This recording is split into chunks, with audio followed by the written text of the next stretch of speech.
Fala, nação azulina, amanhã temos um jogo importantíssimo pela Copa do Nordeste, quartas de final contra a equipe do Ferroviário, time que eu já falei aqui que é muito difícil para o time do CSA enfrentar, uma equipe que apesar de estar numa divisão inferior não é uma equipe besta, tem o centroavante matador que é o Ciel e a gente não pode dar nenhuma brecha para o nosso adversário.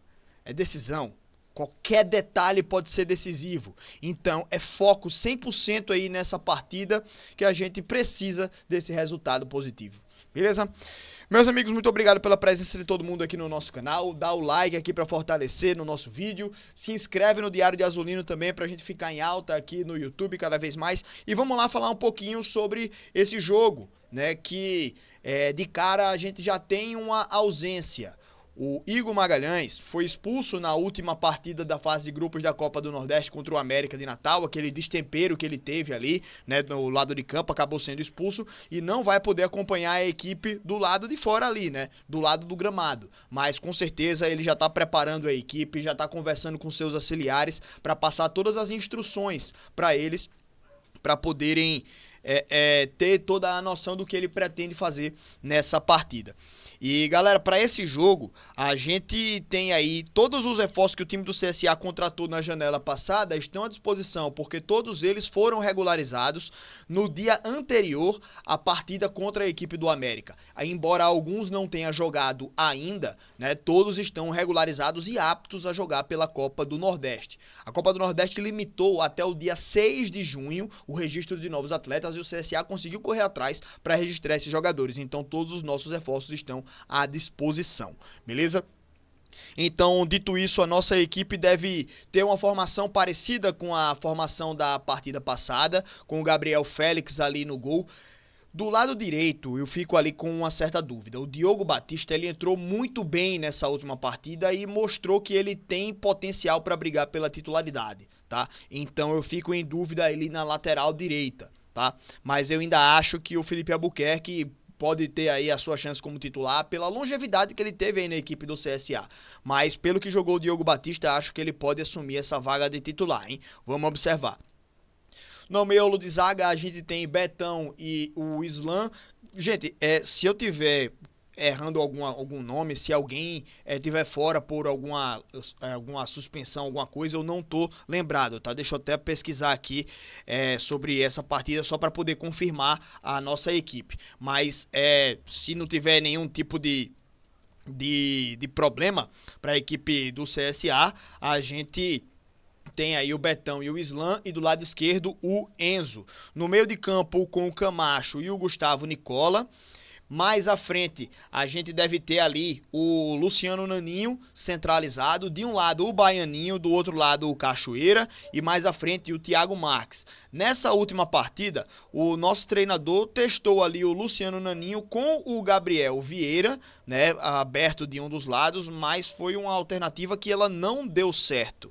Né? O Gabriel Vieira não entrou no jogo, não conseguiu aparecer e rapidamente ele coloca novamente o Baianinho. Então eu acho que essa deve ser a alternativa ideal, né? Acho que ninguém entendeu a mexida que ele optou aí nessa última partida. Então devemos ter aí o retorno do Baianinho para jogar essa partida, tá bom?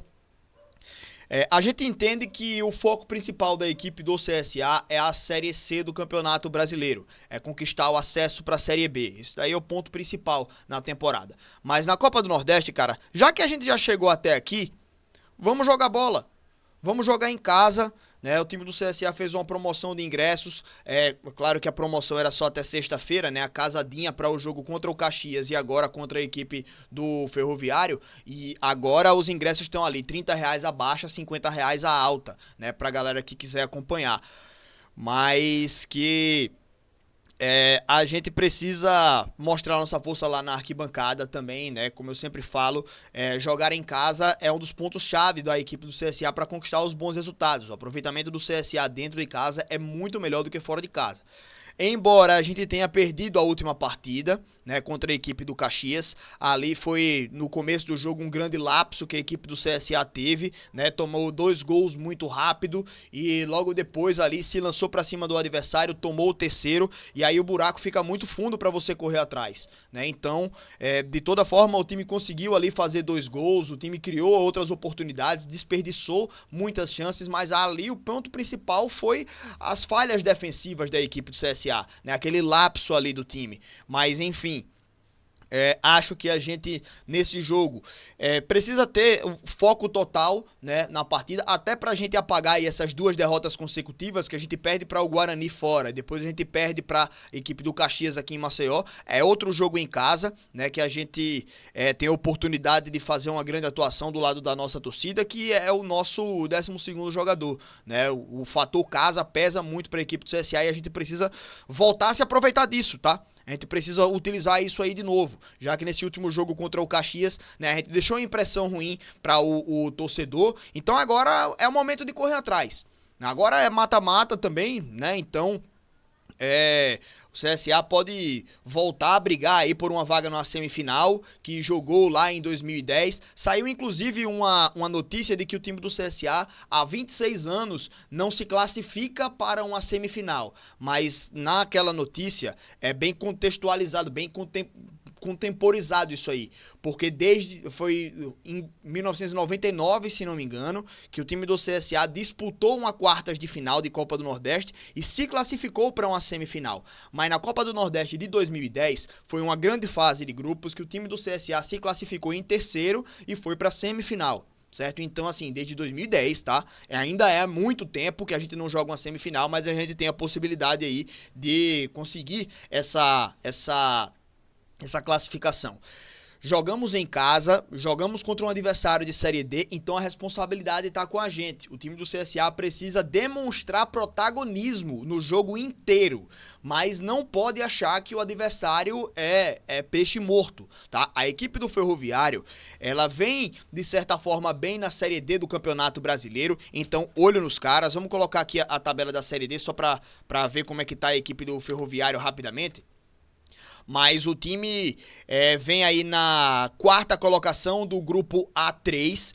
É um time que não tá ali fazendo uma campanha sensacional na Série D do Campeonato Brasileiro, né? Tem 14 pontos em 11 jogos, mas foi uma equipe que algumas rodadas atrás enfrentou o Santa Cruz, que, se não me engano, até então o Santa Cruz estava invicto no campeonato e o Ferroviário impôs a primeira derrota da equipe do Santa Cruz, né? Então, queira ou não, é um adversário que pode complicar, é um adversário que pode ser perigoso, ser letal, né?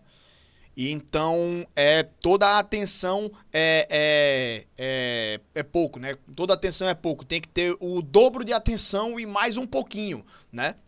Não pode cometer os mesmos erros que a gente cometeu contra a equipe do Caxias. E tem também, claro, o fator Ciel, que com 98 anos de idade continua fazendo gol pra cacete aí, então, né? E cuidado com o vovô, bicho. Tem que ter atenção total e redobrada com esse cara, que ele é muito perigoso, tá bom? Então, assim, é um jogo que a gente tem total responsabilidade de se impor dentro de campo, tanto quanto fora dele, né, como torcida, né, casa cheia lá para empurrar a equipe do CSA e tentar buscar esse resultado, que não é nada impossível, mas se a gente entrar com salto alto, a gente vai ter muito problema. Beleza? Então, meus amigos, agradeço aí a presença de todos vocês aqui no nosso canal, gente, tamo junto, um grande abraço, boa noite e até amanhã. Valeu, galera!